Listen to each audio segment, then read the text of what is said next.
Good morning again. We are continuing our series on life between two gardens. Creation, the universe began in a garden. We talked about one of the creation stories last week. We're going to take a deep dive into the second creation story this week. The universe was redeemed and saved in a garden as Jesus prayed the night before he was crucified. He was crucified either in or near a garden, and then the resurrection happened in a garden. After the resurrection, he was mistaken for a gardener. You get the sense that God and the writers of the Gospels are trying to emphasize the beauty of this garden and what that means for us. Even at the very end of the Bible, in the book of Revelation, chapter 21 and 22, the New Jerusalem, heaven is presented not as a garden, but as a city. But even in that city, there is green space, the tree of life, the river of life flowing out of the city, growing in the city. This imagery is a powerful image that carries throughout the scripture. And so we're going to dwell on that. Not only we started last week, we're going to continue this all the way through Easter. Now, I want to say, like I said last week, that don't get hung, it can be easy to get hung up on, is this supposed to be like ancient history? Is it supposed to be a true story in the sense that these things actually happened just the way they're described in the Bible? You know what, I'm gonna say, don't get stuck on that question. We can't verify that one way or the other. Many faithful people believe that this is true ancient history. Many people believe these are stories that share important truths with us. So whichever you believe today, I invite you to focus on this, that there is truth in these stories. And look for the truth in them. And don't get caught up trying to figure out whether these are history or whether they're just stories. If it's in the Bible, nothing is just a story. It is an account, or it is a story that shares the truth of God with us. And today we're talking about paradise, specifically Paradise Lost. Paradise comes from an ancient Near Eastern word that I'm going to mispronounce if I try, so I'm not even going to try it. But once it got translated into the Greek, it sounded a lot more like paradise, and it referred to a garden, or in fact, probably more literally an orchard. But it was a protected, enclosed space where fruit trees and other beautiful things grew and were tended. And the notion of a garden was that it was lush, it was lavish. Kings had gardens, even in the ancient Near East, required lots of water, lots of wealth to maintain. They honored people by inviting them to walk in the garden with them. And the notion is that this was a protected space. It was a safe place to be. And if you were invited to walk there with the king, you were being greatly honored. And here we have, in the creation story we're looking at today, the king of the universe walking and talking with human beings in the garden. His garden. His garden. Now, I don't know, again, I'm going way out on a limb here. I don't know if there was poison ivy in the Garden of Eden, but I hope not. Because, they were naked, and there's only one thing that makes poison ivy worse than it is now, and that's having no clothes to protect yourself from it. I don't know about you, I am highly allergic to poison ivy. I have been since I was a small child. And my dad is also highly allergic to poison ivy. So one of the things he did with me and my brother and sister, as we were, whenever we were going out anywhere into a wildernessy kind of place, he would remind us what poison ivy looked like. He would, if there was a plant nearby, he would point it out and say, that's it. It's got the 3 notched leaves. Stay away from it. Don't touch it. Don't even get close to it if you can avoid it. You're going to get an awful, awful, awful rash if you get into that stuff. And in spite of that warning, invariably every summer I would get into poison ivy. At some point, one year I got it so bad my entire side of my face was swollen, my eyes swelled shut, my nose and my ears were twice their normal size. It was miserable. It was miserable. That's poison ivy. Maybe poison ivy is paradise lost. I don't know. But before we talk about Paradise Lost, let's look at what paradise was before we lost it. We'll come back to the poison ivy later, I promise you. Paradise is what we had before what we call the fall happened. what life was like. Let's take a look at what paradise was as it was originally described in the Bible. First of all, paradise in the Bible, in the Garden of Eden, there was safe, intimate union. The first human being that the story tells us about, God created Adam. And Adam is really a description as much as a name. It meant human. And the first human God created, God reached down and molded him out of the mud, breathed into his nostrils the breath of life, the intimacy between God and the person, between God and Adam. And then God said, it's not good for this person to be alone. It's not good for Adam to be alone. So God made all of the animals, not to compete with Adam for space and for life, not for Adam to compete with them and say, ooh, that one will look good on the barbecue, but that one I'll just make a pet. And God brought them to Adam, and Adam named them. And Adam was never unsafe. There was union and unity and communion even with the animals. But none of the animals were enough. God said it's not good that Adam should be alone. None of the animals were enough. So God put Adam to sleep, took out a portion of his own side, and made Eve the first woman. And Adam said, this is the one. Bone of my bones, flesh of my flesh. Do you hear the terms of closeness, of intimacy, of union? And to emphasize it, to put that final, they didn't have highlighters back when the Bible was originally written. I don't think they had bold-faced font either. So they would repeat things that they wanted to emphasize, and they would summarize. And the summary statement in this whole section in the scripture is that the man and the woman were naked and not ashamed. It wasn't, the writer of Genesis sexualizing the situation. The point was that naked in that culture represented vulnerability. You did not want to be out in the wilderness naked. There were too many things that could hurt you. The sun itself could kill you in that climate. But Adam and Eve, they were naked and they were unashamed. They were completely vulnerable with each other. And they were completely vulnerable before God.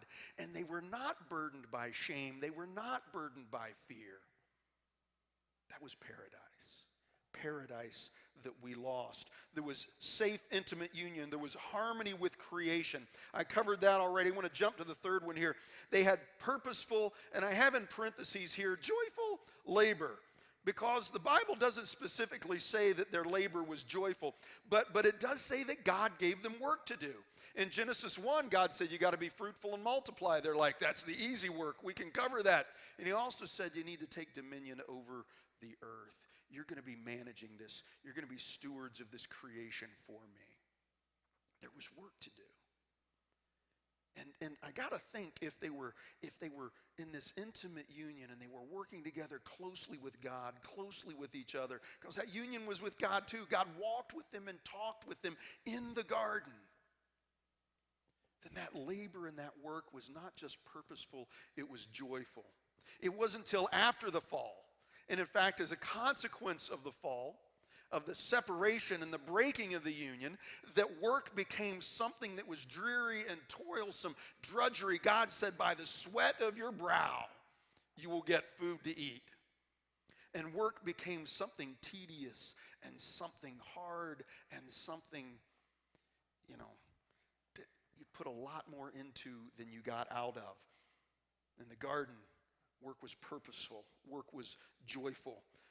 Fourth element of this paradise that we lost, the paradise that we once had, is that we had deeper senses and deeper perceptions.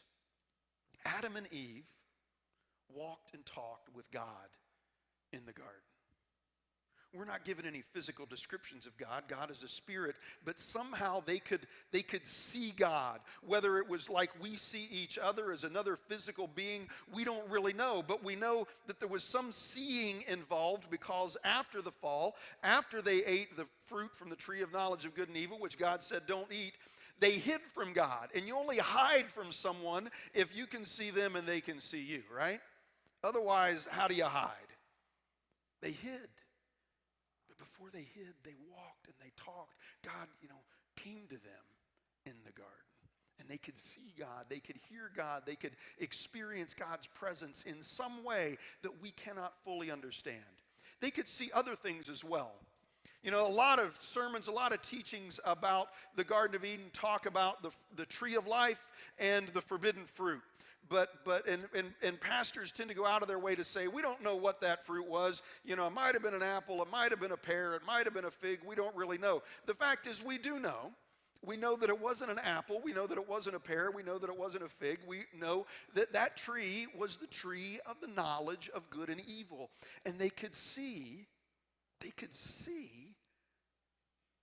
knowledge of good and evil growing like fruit from a tree. Think about that. They could touch it.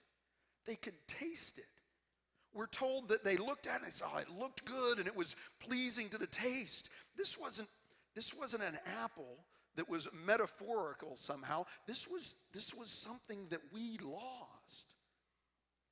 The ability to see and experience and perceive spiritual reality in a way that we simply cannot today.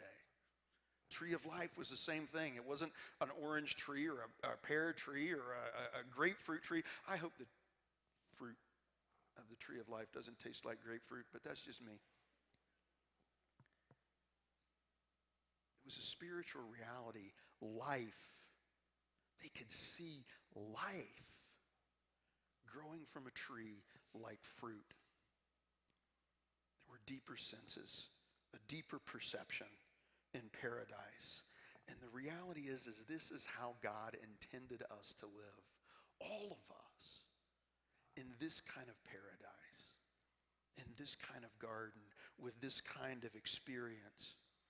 But we lost it. The question is, and the question we're really going to dig in today, is how did we lose it? How did we lose it? There's been lots of stories. You've probably heard lots of stories, lots of ways to explain this. The most common way that it's been explained to me since I was a little kid is that Adam and Eve sinned when they broke God's rule by eating the forbidden fruit. Anyone, I don't know if you've ever heard that explanation before. That's the explanation that I've heard most often before. And I'm not here to say, you know, everyone else in the world is wrong. But I learned from a dude by the name of Bob Hamp, who's a writer and a teacher on spirituality and scripture and life. You can find his stuff online. He's got a book called Think Differently, Live Differently. And if you search for Freedom Series on YouTube, you can get a really, really, really in-depth description of what I'm going to cover in about 4 minutes here. And it's another way of looking at this experience that I find far more powerful, far more poignant. See, most descriptions of the fall are that Adam and Eve sinned because God made a rule. It was an arbitrary rule that God set to test Adam and Eve. You know, that he gave them, you know, eat everything else. You can eat all of the fruit from all of the other trees. Just don't eat the fruit from this tree. And God set that rule to test them so that they would have a choice of whether to obey him or not. I don't think that's really the best description of what happened. Bob Hamp says God did not make a rule and then define a punishment for breaking the rule. What God did was describe reality and the consequences of certain actions within that reality. Do you hear the difference in that? It's a very subtle difference with profound implications. Well, let's go back to poison ivy. Why not? Shall we? There's none literally here. This is just metaphorical poison ivy. But it was real when I got into it. Every summer when I got in, when I became an adult, I got better at avoiding it. But every summer as a kid when I got into it, never once did I come home and my parents say, "Son, thou hast touched the forbidden vine. Thou art henceforth banished from the house for touching the forbidden vine. Thou must be punished. Thou hast broken mine own rule." No. Any parent that did that, we would think, are you nuts? Are you nuts? Yeah, my parents said, don't touch that. They weren't making a rule. They were telling me this is not a good idea. If you touch it, unpleasant things will happen. It's the same as when we tell our children, don't stick your finger in the power outlet. Don't grab the pans when they're up on the stove. We're not setting a rule to test their obedience. We're telling them in this world, in this life, when you do those things, bad things happen. And we don't want bad things to happen to you, and you don't want bad things to happen to you. And that is the situation in the garden. God said, there's a whole bunch of fruit here. Enjoy it. Love it. It's going to be good for you. But there's fruit on one tree that will kill you. And that tree is the tree of knowledge of good and evil. That fruit will kill you. If you eat it, you will die.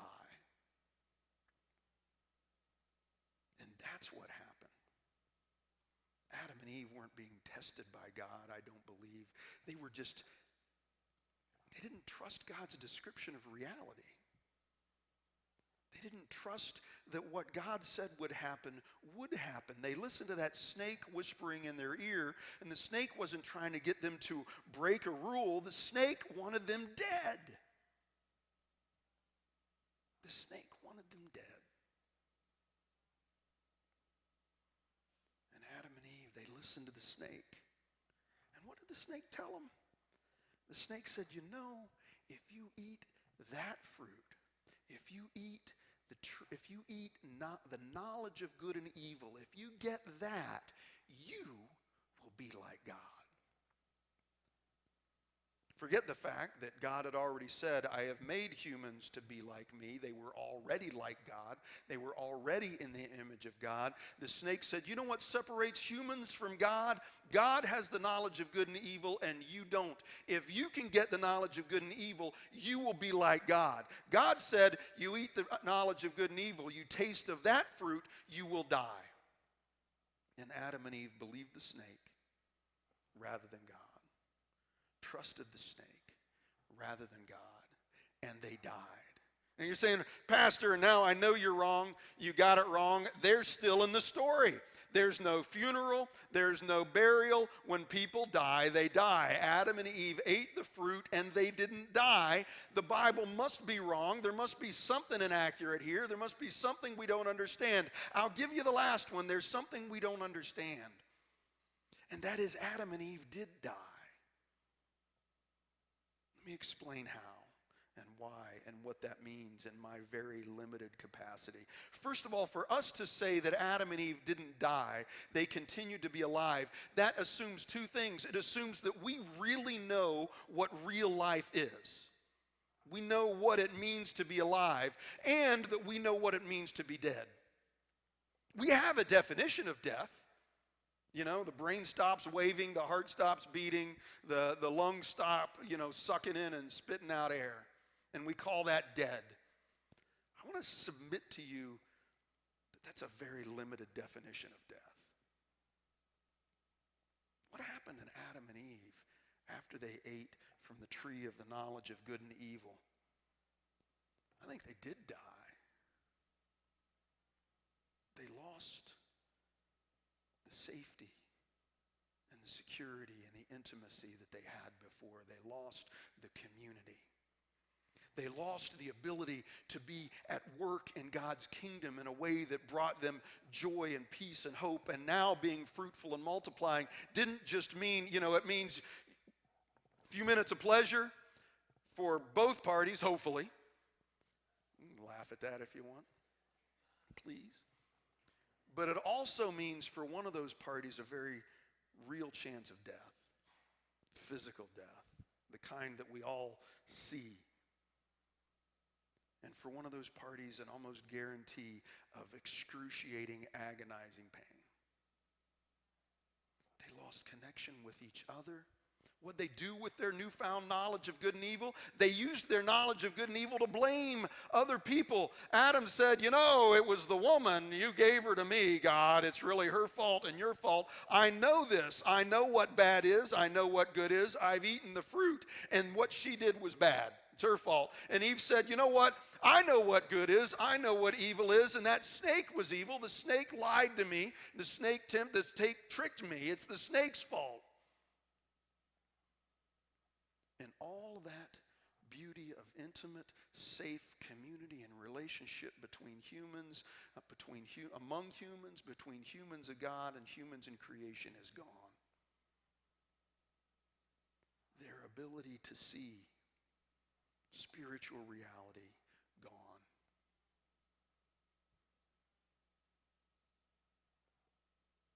After they did that, you know what? knowledge of good and evil got us. Knowledge of good and evil has gotten us wars and perpetual violence. It has gotten us and poverty and generation after generation after generation.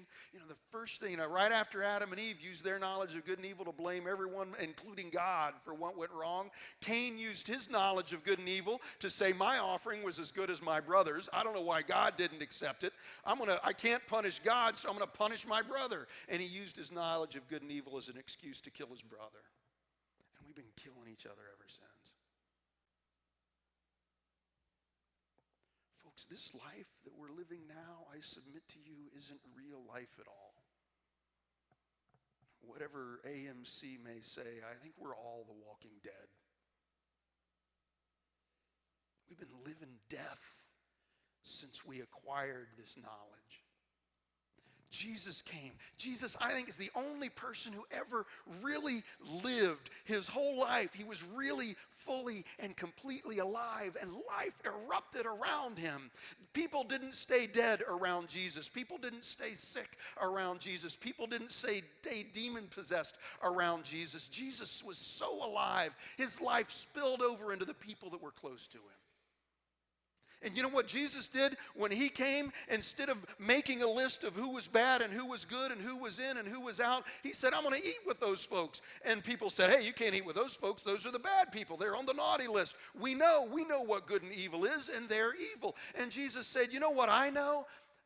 They're people made to be like me and my Father. And I love them, and I'm going to sit down and have dinner with them.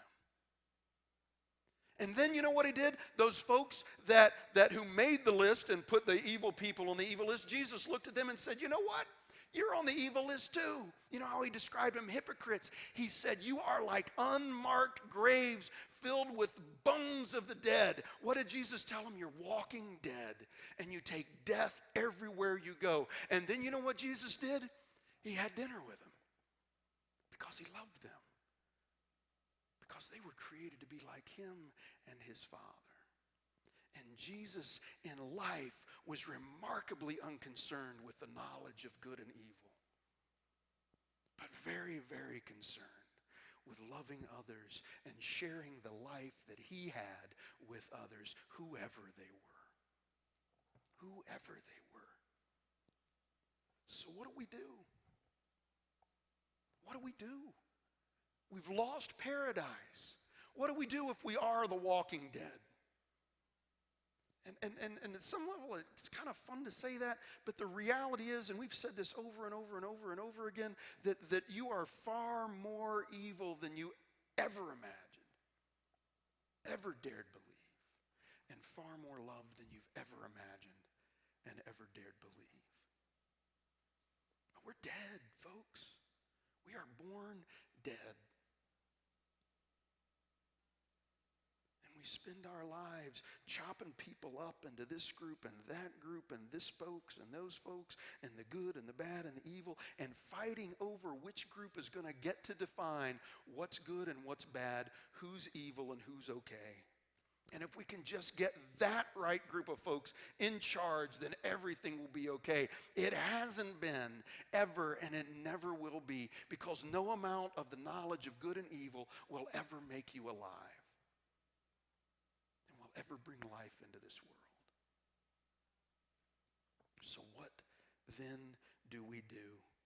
How do we return to paradise? I got to stop and say that I made that slide. I'm not saying that because I think it's great, although I think it's not a bad slide.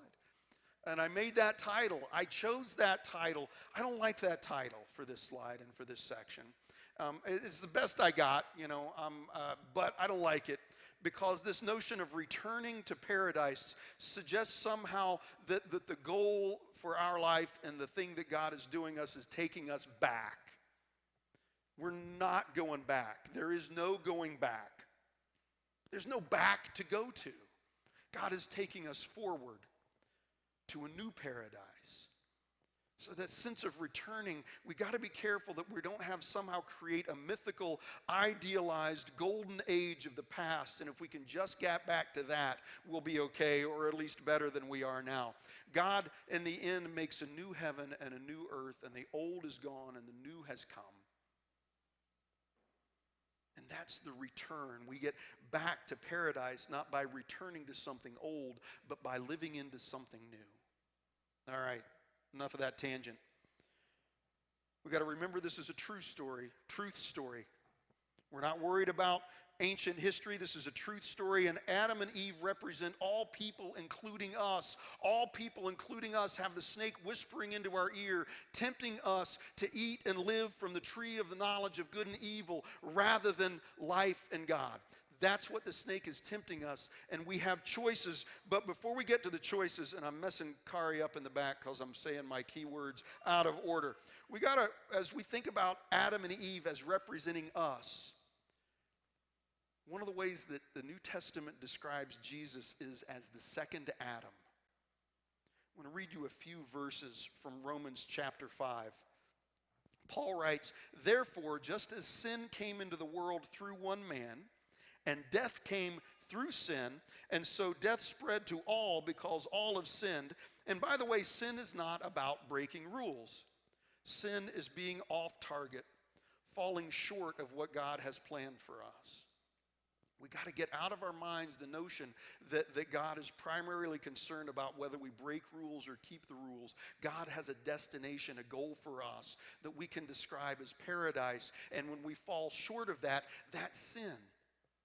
That's what God says when we've sinned. We're not living into and up to and what God had planned for us. And death comes through sin, and so death spread to all because all have sinned. Sin was indeed in the world before the law, but see, before the rules, there was sin. Yet death exercised, I messed it up. But sin is not reckoned when there is no law. Yet death exercised dominion from Adam to Moses, even over those whose sins were not like the transgression of Adam, who is a type of the one who was to come. Therefore, just as one man's trespass led to condemnation for all, so one man's act of righteousness leads to justification and life for all. For just as one man's disobedience, the many were made sinners, so by one man's obedience, the many will be made righteous. But law came in with the result that the trespass multiplied. But where sin increased, grace abounded all the more, so that just as sin exercised dominion in death, so grace might also exercise dominion through justification, leading to eternal life through Jesus Christ our Lord. Jesus, God in the flesh, was born, really born. That isn't just a story in any sense of the word. Jesus was a historical person. And he was born of a real woman. And Jesus was eternal, and he was fully alive, and he allowed himself to be subject to death, but without ever departing from the way of life established by God. He willingly died at the hands of the walking dead, and he was restored to life by God. Jesus lived life the way Adam and Eve were meant to live life.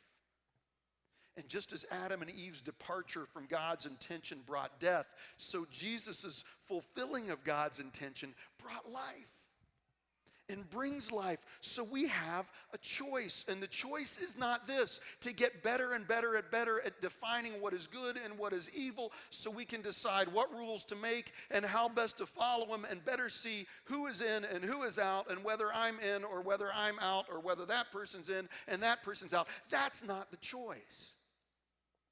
The choice is this: will we continue to live the lives of the half-lives of the walking dead by basing our life on the tree of knowledge of good and evil? Or will we die and get it done with and be born again into a new life that we can only have through Jesus? That's the choice. There's a lot of ways that choice manifests itself. And what's it look like? I mean, we're not talking mass suicide here. This is not Jim Jones, let's drink the Kool-Aid and die and it'll all be good. It's not what we're talking about. Jesus described it this way. He said, "Take up your cross daily and follow me. For everyone who tries to save their life will lose it. But if you lose your life for my sake, you will find it. Taking up your cross daily, that was not a nice poetic metaphor for just bearing the burdens of life. Everybody's got to suffer. This is just my cross to bear. That's your cross to bear. No. In Jesus' day and age, when someone took up their cross, they were on their way to die. They had no more plans. They had no more agenda. They had no more hopes. They had no more dreams. Tomorrow was at nothing to them. If they were still alive the next day, they would be in excruciating agony hanging on a cross until they died. Jesus said, die. Die to yourself. Here's the other way Jesus described it and the way we see it in the New Testament. Thy will, God, thy will, not mine, be done. Every time something happens in your life that you don't want to have happen is an opportunity for you to die and then live again. If you always get what you want, that's a dangerous place to be. That's a dangerous place to be. Jesus says, take up your cross, lay down your life. Pray with me, God, thy will, not mine, be done. And we die. When we die, then we have that chance to be born again into a new life. The snake whispers, you won't die. God was lying. You won't die. You'll be like God. If you want to be like God, learn what's good and what's evil and impose that definition on other people and you'll be just like God. And God says, no, you'll be dead. Folks, you think this is living? With the murders and the wars and the diseases and the death and the racism and the bigotry and the starvation and the fear and the anxiety and the depression. You think this is living? This life we have now is death. The only thing that keeps it from being totally and completely and fully death is the grace of God breaking into our death, just like he did for Adam and Eve. After they sinned, God came in with grace and he killed an animal and stripped that animal of its skin to cover Adam and Eve's nakedness. They could no longer see the spiritual reality of God's safety and love and care, so he gave them physical clothing to cover themselves with. And God's life breaks into our lives, and that's what makes this half-life bearable. But when our brains stop waving, and our hearts stop beating, and our lungs stop sucking air, one of two things is going to happen. We're going to move from this walking dead existence we have into really being dead forever. Completely cut off from the grace and love of God. That's hell. That's what we call hell. It's death fully realized with no inbreaking of the love and grace of God. We can either do that, or when we die, we can, if we lay down our lives, if we surrender our self-will to Jesus' will, then when we die, we wake up into life as it was meant to be. This paradise where we live in harmony, vulnerable and safe with everyone we meet, vulnerable and safe with the created order, vulnerable and safe with God.